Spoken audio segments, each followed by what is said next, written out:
আপনার গোলটাকে নির্ধারণ করুন, আপনার সময়টাকে আল্লাহর জন্য আপনি ব্যয় করুন। আল্লাহর জন্য আপনি যদি সময় ব্যয় করেন, মনে রাখবেন আল্লাহ সুবহানাহু ওয়া তাআলা আপনার সময়ের মধ্যে বারাকা প্রদান করবেন। আপনার বয়সের মধ্যে 20-30 হয়ে গিয়েছে, আপনি কি করেছেন? আপনি আপনাদের পূর্বপুরুষদের দিকে তাকান তো, 20-30 বছর তারা কি করেছে? 20-30 বছর তারা এই গোটা পৃথিবীতে তারা চষে বেরিয়েছে। আপনার পূর্বপুরুষদের দিকে তাকিয়ে দেখেন না, তারা 20-30 বছর তারা কি করেছে? আব্দুল্লাহ ইবনে ওমর, আব্দুল্লাহ ইবনে আমর ইবনে আস অথবা আব্দুল্লাহ ইবনে আব্বাস, তাদের দিকে তাকান, তারা এই বয়সে তারা কি করেছে, তাদের অবস্থাটা কি, তারা দিনকে কিভাবে গোটা পৃথিবীর, অথবা আপনাদের যদি সবচেয়ে বড় আপনাদের পূর্বপুরুষদের দিকে তাকান, সেটা যদি আপনি আহমদ ইবনে হাম্বল, ইমাম মালিক রাহিমাহুল্লাহ, অথবা আপনি ইমাম বুখারী, মুসলিম, তাদের দিকে তাকিয়ে দেখেন না তারা এই বয়সে কি করেছে। ইমাম নববীর দিকে তাকান, ইবনে হাজার আসকারী কত বছর বেঁচে ছিল তারা, ইমাম শাফি কত বছর বেঁচে ছিল, কত বছর তিনি যা লিখেছেন এগুলো তো আপনি পড়েও শেষ করতে পারবেন না। তারা তাহলে পড়াশোনা তারা কবে করেছে, সংসার তারা কবে চালিয়েছে, এবং অন্যান্য কাজগুলো তারা কিভাবে করেছে। আপনি আল্লাহ সুবহানাহু ওয়া তাআলা আপনার তো সময় কোন দিকে আপনি কাটাচ্ছেন, আপনার সময় আপনি কোন দিকে কাটাচ্ছেন, সময়টাকে নিয়ে আপনি যুবকদের সবচেয়ে ঘৃণিত যে অভ্যাসটি, অথবা তাদের জন্য সবচেয়ে ডিস্ট্রাকটিভ যে জিনিসটি, তাহলে যে তাদের সময়ের কোনো মূল্য নাই তাদের কাছে। গল্পে, আড্ডায়, অথবা সোশ্যাল মিডিয়াতে ইত্যকার জিনিসে তার ঘন্টার পর ঘন্টা তার চলে যায়, সে কখনো বুঝে না। যুবকরা যদি আপনাদের সময়গুলোকে যদি আপনারা বাঁচাতে চান, তাহলে যতক্ষণ সময় আপনারা সোশ্যাল মিডিয়াতে কাটাবেন, ততক্ষণ সময় আপনারা ঠিক ততটুকু সময় আল্লাহর জন্য কাটিয়ে দেখুন।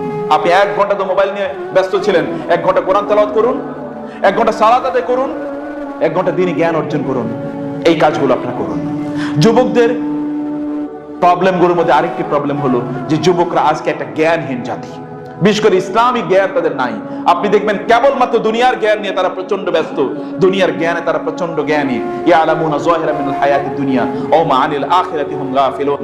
আলিম বিদ-দুনিয়া জাহিলুম বিল আখিরা। তারা যে দুনিয়ার পণ্ডিত, কিন্তু আখিরাতের ব্যাপারে তাদের কোনো ধারণাই নেই, আখিরাত সম্পর্কে তারা জানেই না, দ্বীনের ব্যাপারে তাদের জানা নাই। আপনারা শুধুমাত্র বেড়াইদের কয়েকজন যুবক নিয়ে বাংলাদেশকে চিন্তা করলে হবে না, বাংলাদেশে চিন্তা করতে হবে এর বাইরে এখানকার কয়েকজনের বাইরে, যে তাদের জ্ঞানের লেভেল, দ্বীন সম্পর্কে তাদের জ্ঞানের লেভেল কোথায়, কোন জায়গায় আছে। তারা এতটা খারাপ অবস্থায় আছে দ্বীন সম্পর্কে, দ্বীনের মৌলিক বিষয়গুলো তারা জানে না। এই বিষয়গুলো সম্পর্কে তাদের মৌলিক কোনো ধারণা নাই, এগুলো সম্পর্কে তাদের কোনো পড়াশোনা নাই। অতএব যুবকদেরকে দ্বীনের জ্ঞান অর্জন করা দরকার, মনে রাখা দরকার।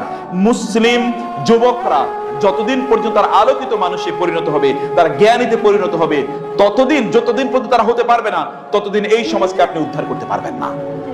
রাসূল সাল্লাল্লাহু আলাইহি ওয়াসাল্লাম বলেছেন, কিয়ামতের আলামতের মধ্যে একটি আলামত হলো ওয়াজহারাল জাহলু, যে জাহালাত চারিদিকে ছড়িয়ে পড়বে। এবং রাসূল বললেন, এমন একটি সময় আসবে যে লোকেরা তারা রুউসান জুহালা, জাহেলদেরকে তারা নেতা হিসেবে গ্রহণ করবে।